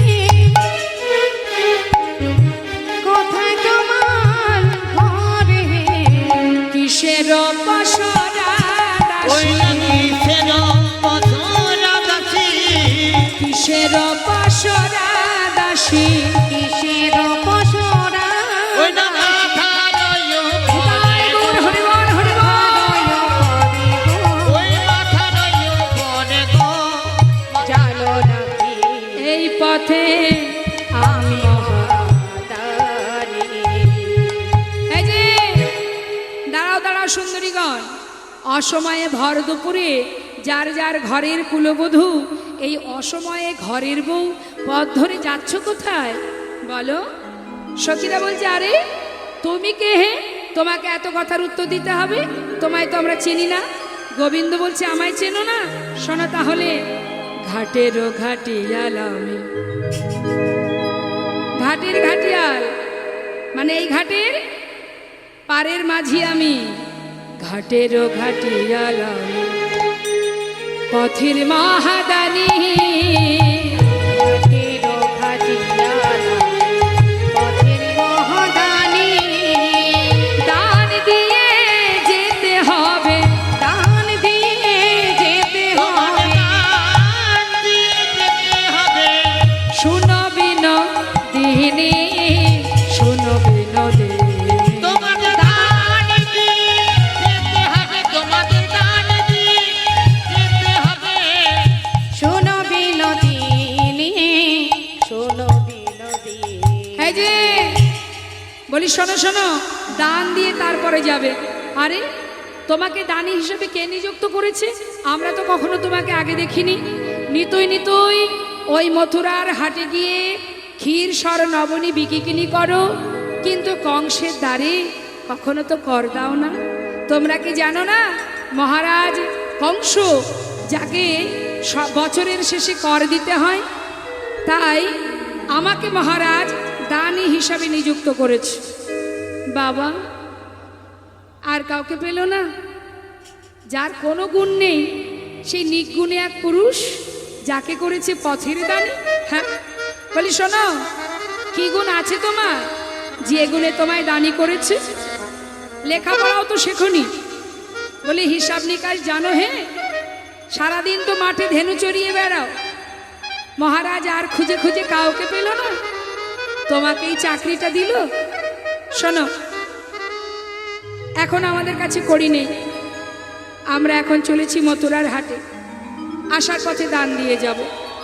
তা বললে তো হবে না, আগে দান দেবে তারপরে যাবে। বললাম তো দানযোগ্য বস্তু নাস্তি, এখন আমাদের কাছে কিছু নেই। নেই বললে তো হবে না, তাহলে মাথায় যেগুলো আছে ওগুলো দিয়ে যাও। শোনো, এগুলো দিয়ে দিলে তাহলে বিকিকিনি হবে কি করে? এগুলো দেব না, আসার সময় দিয়ে যাব। বলি যাবার সময় সবাই কথা দিয়ে যায়, একবার চলে গেলে না আমার কথা আর কারো মনে থাকে না। তাই আজ দান দেবে তারপরে যাবে। গোবিন্দ যত চেষ্টা করছে দান নেবার, সখীরা বিপদে পড়েছে। বলছে তাহলে মাথায় যে পসরা আছে ওগুলো দিয়ে যাও। এই বলে গোবিন্দ আমার সখীদের দিকে এগিয়ে যাচ্ছে। সখীরা বলছে আরে আরে আরে আরে। বলি এই যে তুমি হলে পরপুরুষ, আমরা নারী জাতি, তুমি বারবার আমাদের দিকে এগিয়ে আসছো কেন? তুমি কি জানো না আমরা সতী রমণী, আমাদের অঙ্গ পরশ করলে স্নান করে ঘরে যেতে হবে। তাই সাবধান, ছুঁয়ো না ছুঁয়ো না, ছুঁয়ো না ছুঁয়ো না নীলাজ কানাই, আমরা পরের নারী। ছুঁয়ো না ছুঁয়ো না নীলাজ কানাই, আমরা পরের নারী। ছুঁয়ো না ছুঁয়ো না লীলা কানাই আমরা পরের নারী পরপুরুষের পাবন পরশ, পরপুরুষে পাবন পরশ পরপুরুষের পাবন পরশ। পরপুরুষে পাবন পরশ সচিলে স্নান করি মোরা, সচিলে স্নান করি। ওই পরপুরুষের পাবন পরশ, সচিল স্নান করি মোরা, সচিল স্নান করি। লীলাজ কানাই ছুঁয়ো না কানাই ছুঁয়ো না, কথায় ছুঁয়ো না, কথায় কথায় ছুঁয়ো না হাট জাকানায় ছুঁয়ো না, লজ্জা কানাই ছুঁয়ো ওই না কালো গায়ের গন্ধ আসে ছুঁয়ো না।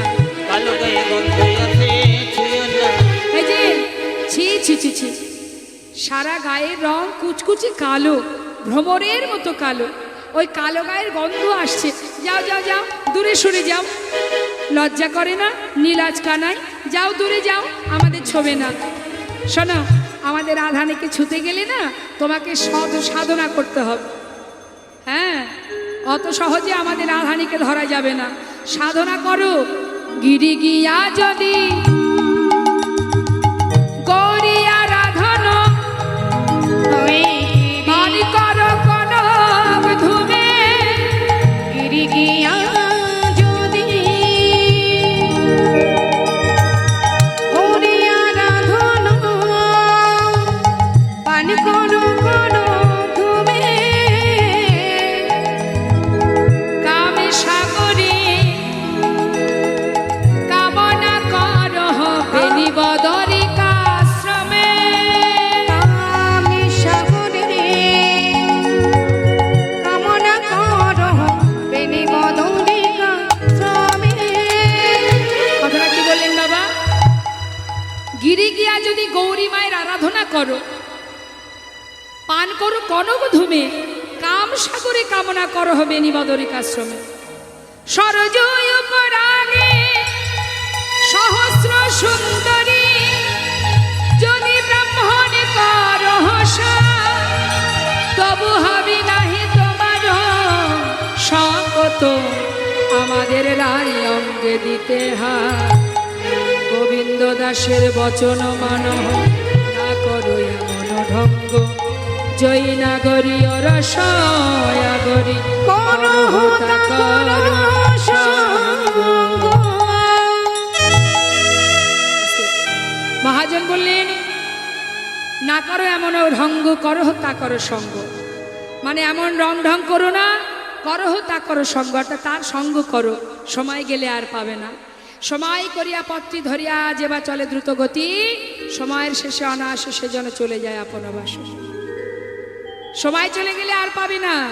সময় থাকতেই কৃষ্ণ ভজন করো, রং ঢং করে সময়টা নষ্ট করে দিও না। হরি বল। এদিকে সখীরা বলছে, শোনো, তোমাকে যে দান দেব একবার বলবে শুনি যে কে তোমাকে দানি করেছে? মহারাজ। কোন গুণে করেছে? ছেলেদের যদি গুণ থাকে মা, তাহলে কিন্তু সেই ছেলে, সেই পুরুষ সমাজেরও কাজে লাগে। সেই ঘরে দেখবেন কোনো মা তার কন্যাকে বিবাহ দেয়, তাই না? বা কেউ ভালোবাসে, ছেলেদের গুণ থাকলে, তাই তো? তা গোবিন্দের কি গুণ আছে? কে ভালোবাসবে তোমায়? কি গুণ আছে তোমার? সখীরা বলছে। আচ্ছা মায়েরাই বলুন দেখি, গোবিন্দের গুণ আছে? বাবারে বাবা, কি মা, অনেক গুণ আছে না? ওই দেখুন আমার মা বলে দিয়েছে। হ্যাঁ, তা বলছি শোনো, তাহলে গুণের কথা আমি বলি, তুমি শোনো। হ্যাঁ, কি গুণ আছে শোনো। বলো বলো কোন গুণে, বলো বলো কোন গুণে, বলো বলো কোন গুণে বিধি তোমার দানি করেছে। বলো কোন গুণে বিধি তোমার দানি করেছে। বলো বলো দানি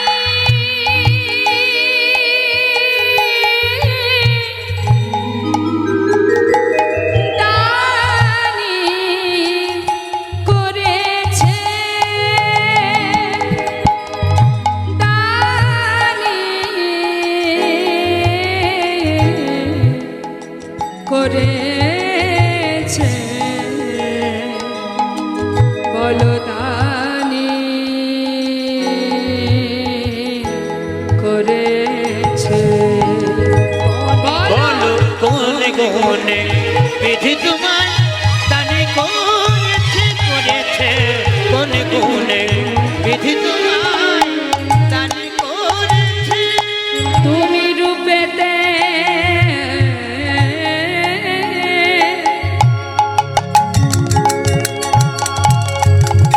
তুমি রূপেতে ভ্রমরা, আবার গুণে ননি চরা। তুমি রূপেতে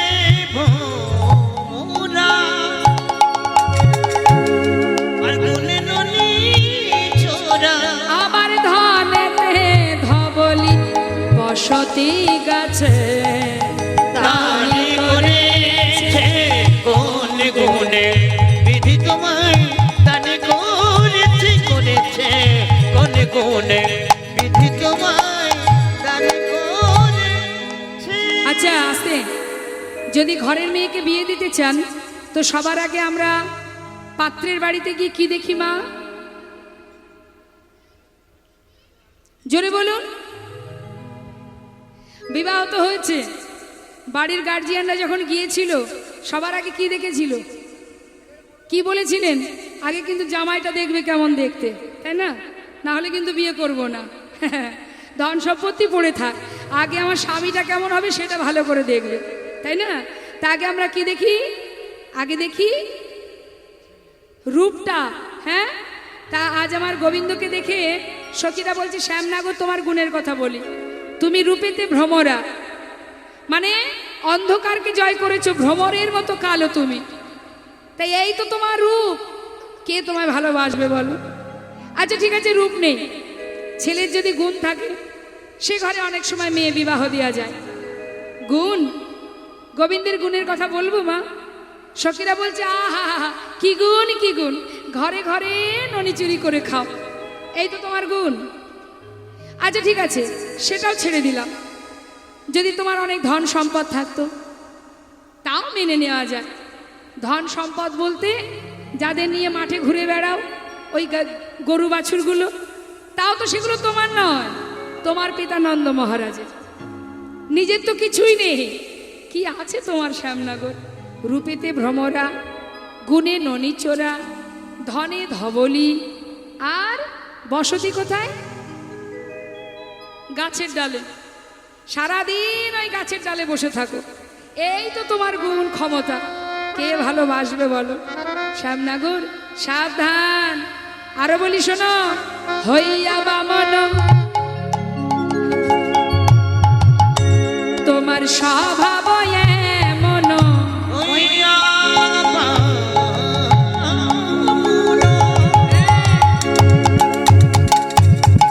স্বভাবয়ে মন, তুমি হাত বাড়াও রায় চাঁদের গাছে দাঁড়ি করে।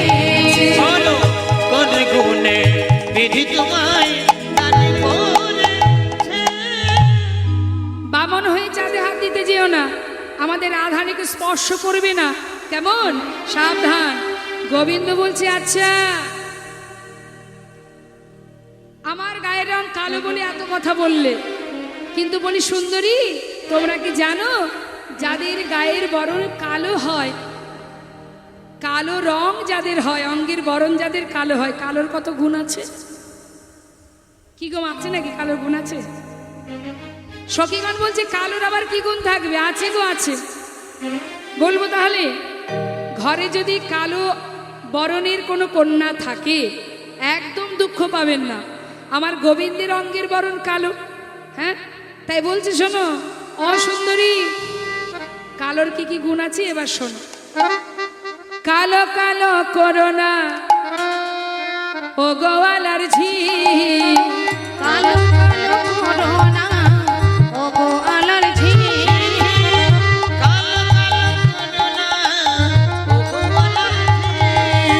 বিধাতা করেছে কালো, বিধাতা করেছে কালো, বিধাতা করেছে কালো, বিধাতা করেছে কালো, আমি করব কি? কালো কালো করোনা ও গোয়ালা ঝি, ঝি ঝি, কালো কালো করোনা ও গোয়ালা ঝি, কালো সে যমুনার জল, আর কালো সে যমুনার জল সর্বলোকে খায়। ও কালো সে যমুনা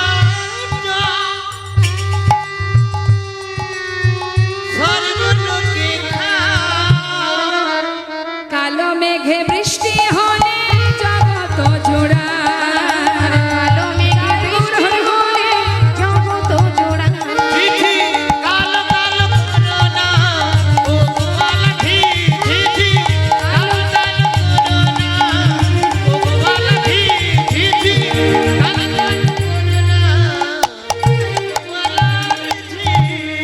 তার মানে মা, যমুনার জল কালো, আমরা সবাই সেই জল পান করি।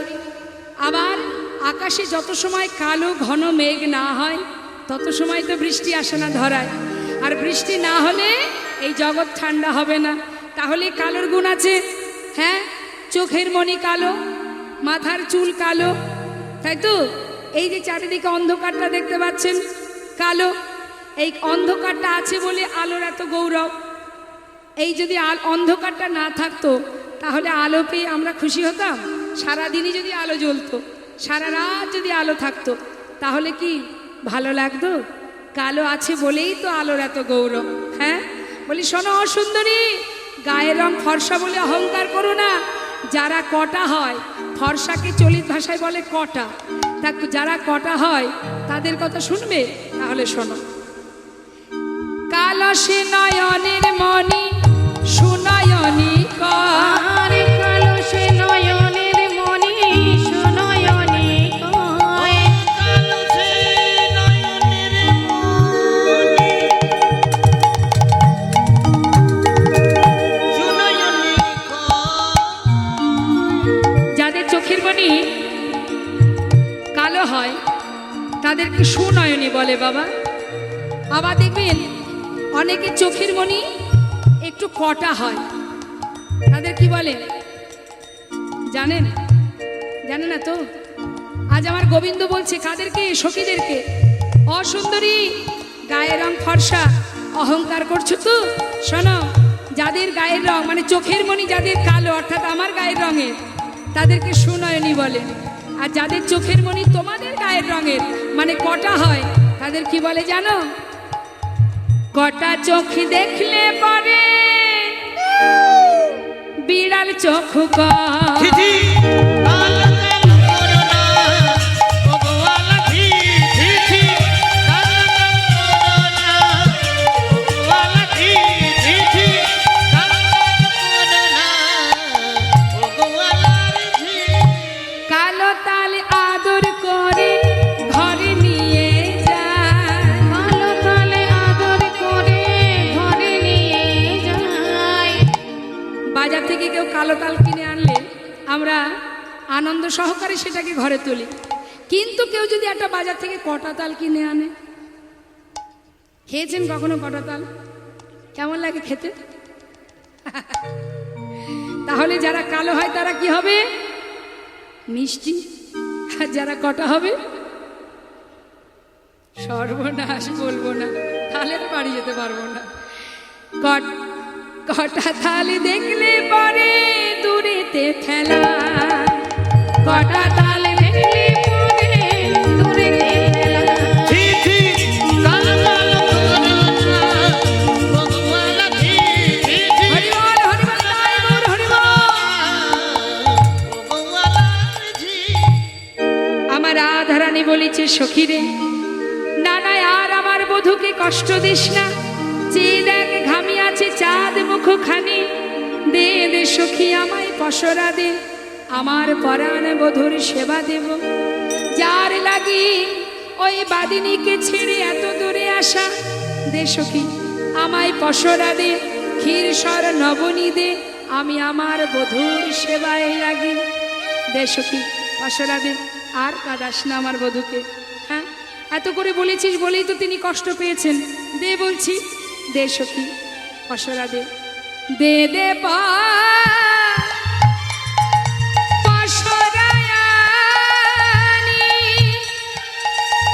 যার লাগি দিকে গেলি দে দে পসরায়ানি,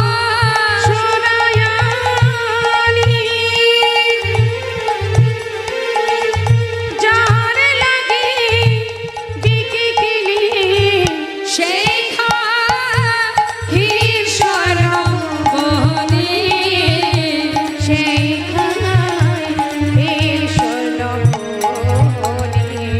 এবার আমার রাধানী কি করলেন মা? সখীদের কাছ থেকে পসরা নিলেন, নিয়ে কি করলেন?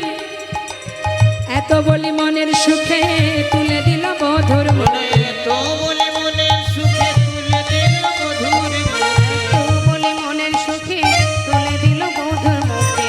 সখী দিল রাধার বদনে গো, সখী দিল রাধার বদনে গো, সখী দিল রাধার বদনে গো, সখী দিল রাধার বদনে ভজন হইল আচমন করিল তাল ভজন হইল সাত, আজ মন করিল তাই। প্রসাদ পাইল জনে জনে প্রসাদ পাইল জনে জনে।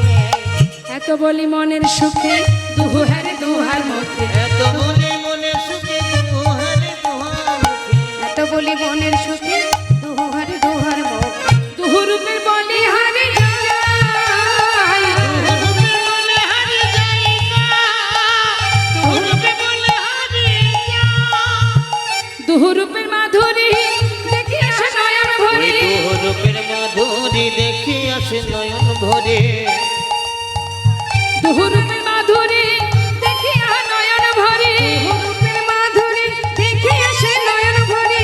ফুটা গায় বৃন্দাবন কাশে কোন গায়ে বৃন্দাবন দাসে।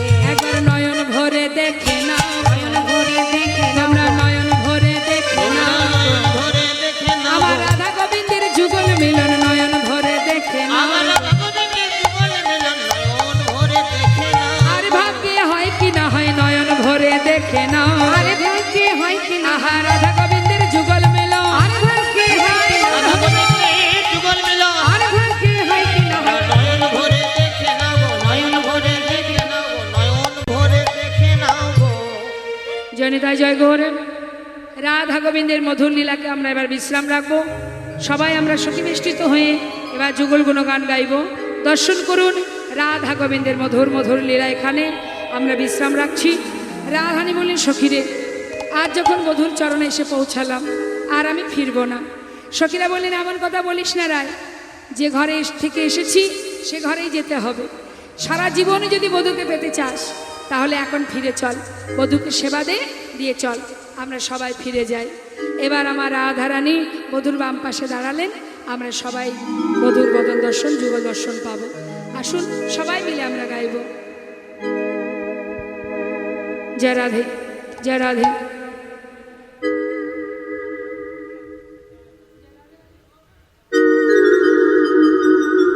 জয় রাধে রাধে বল কৃষ্ণ কৃষ্ণ বল রাধে রাধে বল কৃষ্ণ কৃষ্ণ বল জয় জয় রাধে রাধে বল কৃষ্ণ কৃষ্ণ বল রাধে রাধে বল কৃষ্ণ কৃষ্ণ বল রাধে রাধে বল কৃষ্ণ কৃষ্ণ বল রাধে রাধে বল কৃষ্ণ কৃষ্ণ